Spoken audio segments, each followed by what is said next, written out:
Title: The Monastery of Shadows 10-minute horror story for YouTube. Rain hammered against the windshield as Ethan Cole drove deeper into the Appalachian Mountains. The GPS had stopped working nearly an hour ago. No signal, no radio, nothing but endless trees and a road swallowed by fog. Ethan was a documentary filmmaker from Boston. His channel specialized in abandoned places, urban legends, and unsolved disappearances. Most of it was fake internet nonsense, but sometimes he found stories strange enough to make even him uneasy. 3 weeks earlier, he'd received an anonymous email with only one sentence. Open quote: "If you want real horror, find St. Lazarus Monastery." Close quote. Attached was a blurry photograph, a hooded figure standing at the end of a dark hallway.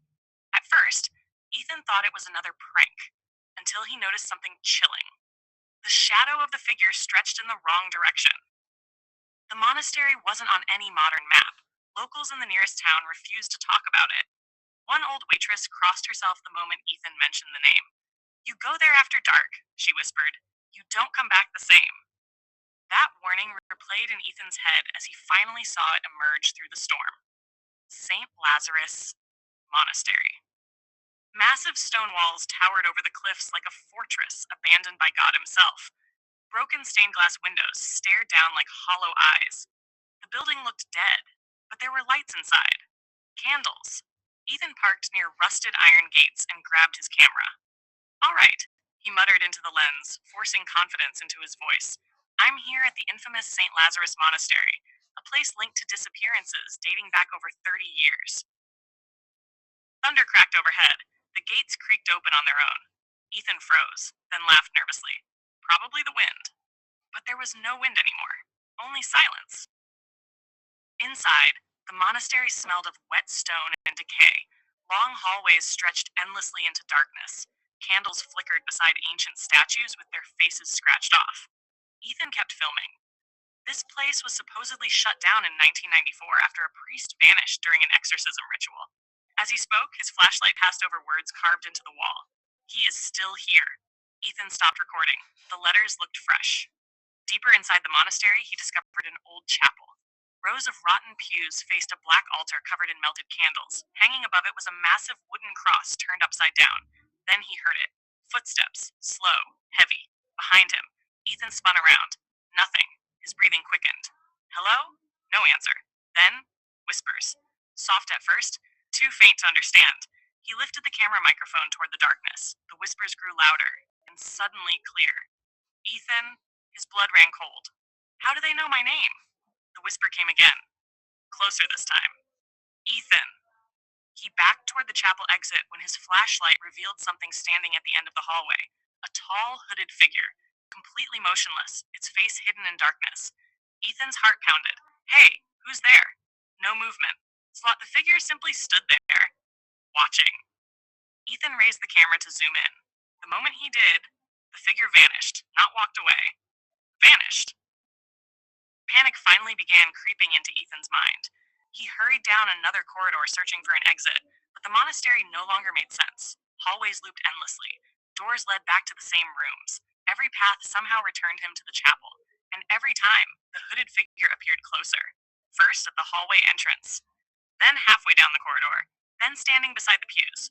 Always silent, always watching. Ethan stumbled into what looked like living quarters for monks. Dust covered everything, except one room. The door stood slightly open. Inside was a bed, a candle, and fresh footprints on the floor. Someone had been there recently. On the desk sat an old tape recorder.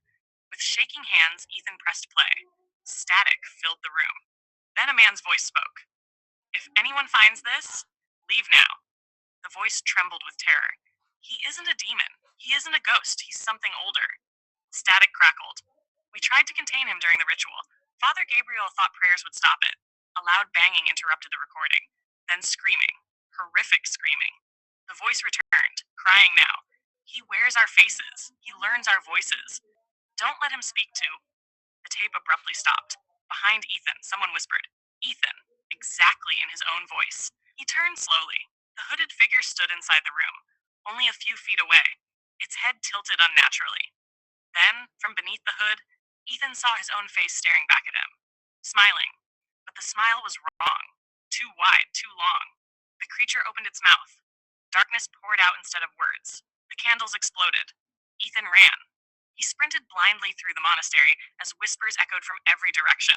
His flashlight flickered violently. The walls themselves seemed alive now, covered in moving shadows twisting like hands. Then he heard bells ringing somewhere deep inside the building. A church bell. Over and over, calling him.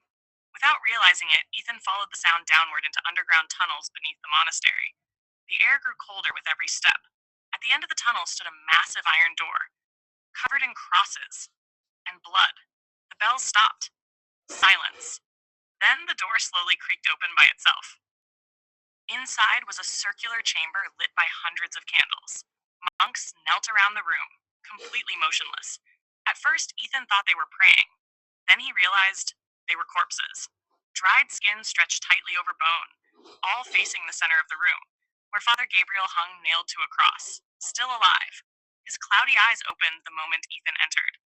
"You shouldn't have come," the priest whispered. Ethan nearly collapsed. "Oh my God." Father Gabriel's cracked lips trembled. "It learns through fear." The shadows around the room began moving. "It cannot leave this place unless someone invites it." Ethan backed away. "What is it?" The old priest started crying. "We never gave it a name." Then every candle in the chamber went out at once. Darkness swallowed everything. And from somewhere within that darkness, hundreds of voices whispered together, "Stay with us." Shh! Ethan screamed and ran for the exit tunnel. But the monastery was changing again. The walls pulsed like breathing flesh. Hands reached from the darkness, trying to grab him. He could hear the hooded figure walking behind him now. Slow, deliberate, closer with every step. He finally saw moonlight ahead. The front gates. Freedom. Ethan burst outside into the storm and jumped into his car.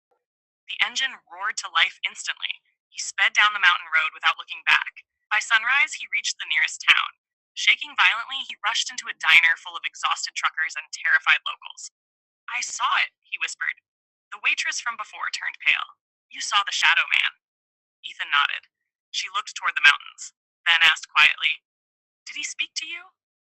Ethan froze, because in that exact moment, from the diner bathroom mirror behind him, a hooded figure stared back, and it smiled with Ethan's face. 3 days later, Ethan uploaded the footage online. The video went viral overnight. Millions watched it. Most thought it was fake. But some viewers noticed something horrifying hidden in the final seconds of the footage. A shadow standing behind Ethan the entire time, growing closer frame by frame. The video was removed after 24 hours. Ethan Cole disappeared the next morning. Police found his apartment empty.